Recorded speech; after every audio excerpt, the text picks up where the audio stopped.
আসসালামুয়ালাইকুম জানিয়ে শুরু করছি আজকের রেসিপিটি দেখার জন্য। কোরবানির সময় তো কলিজা থাকবেই, আর এই কলিজা একটু স্পেশাল, কারণ কলিজা ফ্যাপসা সহকারে কিন্তু হয়। আর ফ্যাপসা কাকে বলে সেটাও আমি দেখিয়ে দিব।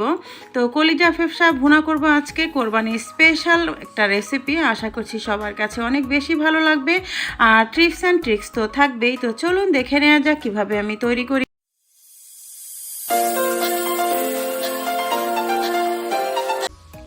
এখানে কলিজা আর ফ্যাপসা আছে, এখানে 2 কেজি পরিমাণ আছে।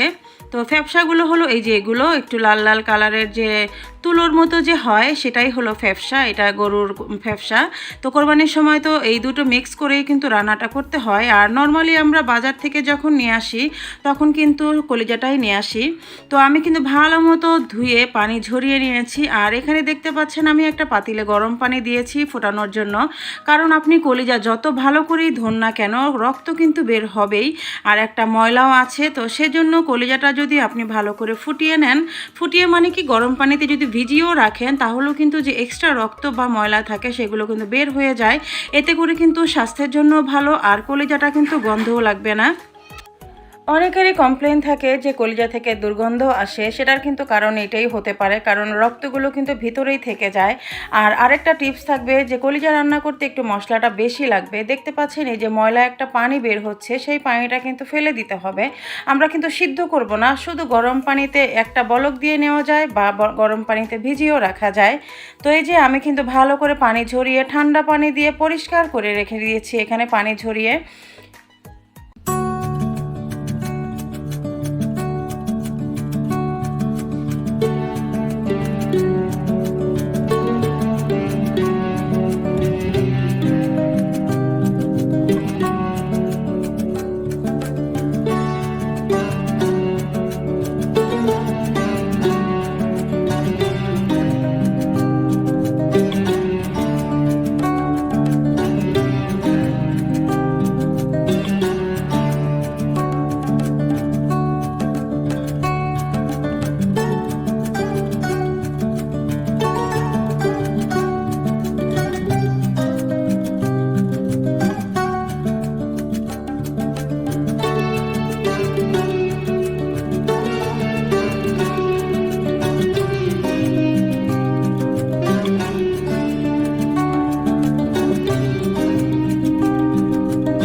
ঝোলটাকে আপনি কতটুকু রাখতে চান তার পালা। অনেকে ঝোল বেশি পছন্দ করে, আবার অনেকে মাখানো ঝোলে পছন্দ করে।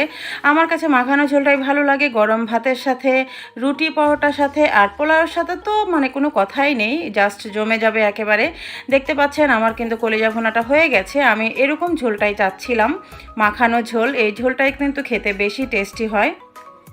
আমার কিন্তু রান্নাটা হয়ে গেছে। তো অনেকেরই অনেক কমপ্লেন থাকে কলিজা ভুনায়। আমি আশা করছি আজকে আমি রেসিপিতে আমি সেই কমপ্লেনগুলো আমি টিপস অ্যান্ড ট্রিক্স দিতে আমি পেরেছি। তো এভাবে তৈরি করে দেখবেন, আমি আশা করি আপনাদের কলিজা ভুনা টেস্টি লাগবে আর কারো গন্ধও লাগবে না খেতে। আর কোরবানির সময় তো সবার ঘরেই কম বেশি কলিজা ফ্যাপসা থাকে। তো তৈরি হয়ে গেল আমার আজকের কোরবানির ঈদের কলিজা ফ্যাপসা ভুনা। আশা করছি সবার কাছে ভালো লেগেছে। আর ভালো লেগে থাকলে প্লিজ লাইক কমেন্টস করে জানাবেন। সবাই সুস্থ থাকবেন, ভালো থাকবেন। আল্লাহ হাফেজ।